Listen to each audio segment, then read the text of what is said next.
What is going on, guys? My name is Tim Ruswick, and today we've got another game dev video. This time we're going to be talking about teammates, specifically how to find good teammates for to make a game with, or to start a company with, or whatever. I think a lot of the same principles apply.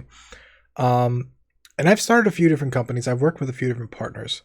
I've made games with other people plenty of times, and I've had good experiences and bad experiences. I've had really horrible experiences with partners. I've had really horrible experiences working with outsourcers and people that I've hired, and I've had really great experiences with both of those things too. I've had amazing partners that became mentors. I've had awesome partners that like brought companies to the next level and have helped out with their side of the game or building stuff together, whatever it is, in startups or games or whatever. So there are a couple things I learned on how to find partners and teammates and all that stuff. And I think I want to start this video off by maybe going over some of the what you shouldn't do first, if that makes sense. So first thing you shouldn't do is just join a team with someone you just met, ever. And I I say that because I've done that multiple times, and it almost always turns out bad. Can it turn out for the best and maybe work out one day? Sure. But the likelihood of it happening is almost nothing, because you don't know that person's history. You don't know that person's skill set. You don't know that person's motivation. You don't know their cycle. You know, some people are on up cycle and down cycle, and you don't know if they're going to disappear. You don't know their ethics. You don't know any of that. And it's a major red flag. As a matter of fact, I think it was I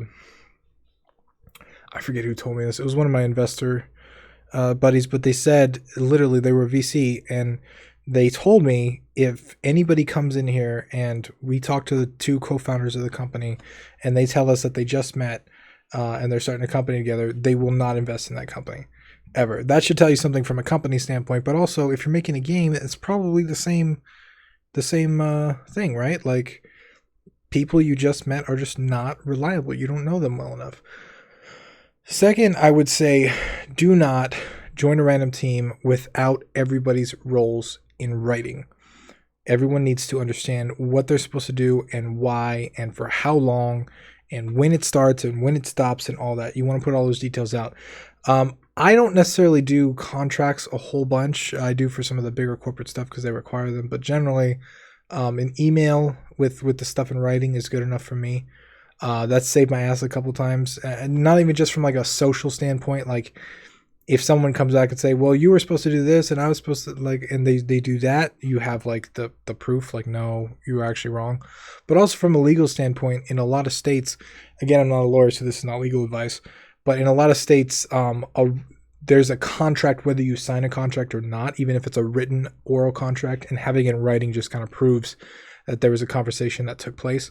But also it helps to establish who does what, because a lot of times there's a lot of animosity that can build up in teams from people not really knowing what they're supposed to do or not knowing what other people are supposed to do. And sometimes people have a false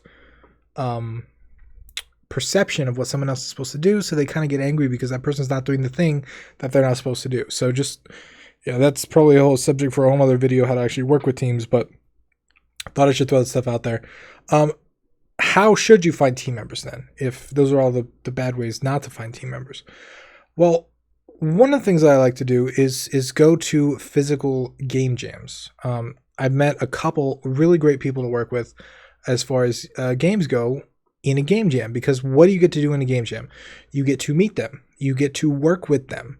You get to see their work. You get to release a game. You get to see them all the way through the cycle, from the design cycle to them delivering their work to the launch. It's a very accelerated way to find a teammate for a game, and you can kind of see how you guys work together. Of course, it's not 100%. Some people can do really well in game jams, but really shitty teammates, so you still got to be careful. But in-person physical game jams are awesome. I've met a lot of cool people doing that. And in the startup world, Startup Weekend or other events like that work just as well too, to find some co-founders. But I think it's important to note that, like, no matter what happens, you still want to get to know this person for a long time. And one of the things that I do with outsourcers, not necessarily teammates, because I don't really have a lot of teammates at this point, but I would do this with teammates as well, is I would start with a bunch of little projects that I know we could finish, right? Kind of like a test to test them out. And game jams work perfect as these little sort of like testing grounds. So physical game jams, where do you find physical game jams? A lot of universities have them. A lot of schools have them. There's usually, you can find some, if you go to like meetup.com, you can find some game, if you live in a bigger city. If you don't, it's going to be kind of hard. But like I was in Orlando a year or so ago, and I just randomly looked at meetup.com, and there was a game jam happening for Halloween, and I was like, let's do it. And so I just went there. I met a bunch of cool people, and we made a game together. And one of the guys that we made that game with, I ended up making up 2 other games with. So, you know, it's just, you gotta go out. Unfortunately, I know some of us are antisocial and we don't like to go outside, but you gotta do that. You gotta meet people. You gotta interact with people. Another way to find teammates is to do the same thing, but you can do the same thing online. So like you can join Discord chats or forums, frequent people. And again, if the medium in which you meet them, like Facebook, Twitter, TigSource, Discord, whatever it is, that matters less than how you start the relationship. So like I said, if you want to start by doing a game jam with them, it's a fantastic way to kind of vet them and see what kind of person they are, what kind of, you know, are they negative? Are they positive? Are they motivated, unmotivated? Are they hard to get a hold of? You know, do they take 2 days to respond on an email? What is it? Like, just working with them in a short time frame is usually a pretty good indication of who they are. Again, it's not 100%, but, you know, so meetup.com, a lot of different online channels. And then 2, like, this is one thing that I want to say, and this is less specific to like a place where you can find teammates, but more on the topic of how to get a teammate. A lot of people, they start trying to recruit teammates at the idea phase. Like, they have this idea, they want a team to join them to make a game, so they go and they try and talk to a bunch of people and say, hey, I have this idea for a game, you guys should join me and we should make this game together. They think that's a good idea because then that's going to help the team, because then the team can come up with ideas and it can really feel like the team's game. But in reality, people that would be joining that team, they're looking at you like, what? This guy only has an idea and you want to make this game? A better way to approach this, a more effective way, is to build something. If you're an artist, make art for it. If you're a musician, make music for it. If you're a programmer, make a prototype. Build something to show it and then say, hey, I would love to turn this into something full-featured. Would any of you guys be willing to join me?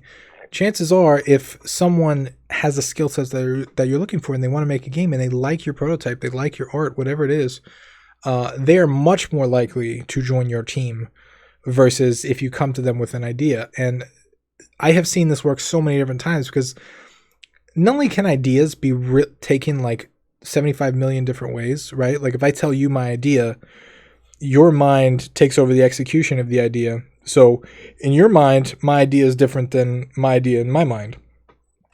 So one, you can end up with that, and some people just say, no, that's a dumb idea because of their mental execution of it. But 2, the ideas tend to not work as well as actually seeing something. Like, there are plenty of times where someone has messaged me or told me, or I've read about something online or whatever about a startup idea. I'm like, oh, that's dumb. That'll never work.